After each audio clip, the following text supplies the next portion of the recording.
मागच्या 6 वर्षात भारतीयांनी स्कॅम्समध्ये आणि फायनान्शियल फ्रॉड्समध्ये किती पैसा गमावला माहिती आहे? 52,976 कोटी. आणि मागच्या वर्षी म्हणजे एका कॅलेंडर इयरमध्ये 19,812 कोटी. आणि गमतीची बाब म्हणजे यामध्ये आपला महाराष्ट्र टॉपवर येतो. मागच्या 1 वर्षात आपण लोकांनी 3,203 कोटी रुपये गमावले फ्रॉड्स आणि स्कॅम्समध्ये. सरकार आपल्याला वारंवार कळवत असतं की अनोळखी नंबरवरून येणाऱ्या फोन्सवरती OTP शेअर केला जाऊ नये. आम्ही फिनोव्हेशन्सवरतीही तुम्हाला भरपूर स्कॅम्सबद्दल माहिती देत असतो, जागृत करण्याचा प्रयत्न करत असतो.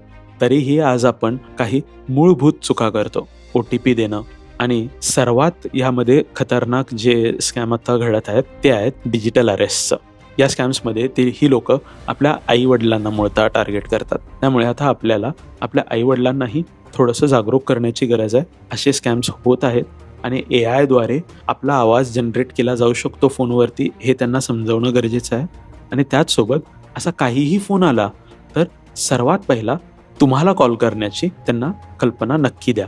आणि डिजिटल अरेस्टसारखी कुठलीही गोष्ट भारतीय कायद्यात नाही याचीही कल्पना द्या. तुमच्यासोबत कधी कोणतासा स्कॅम झाला आहे का? हे आम्हाला कमेंट्समध्ये नक्की सांगा.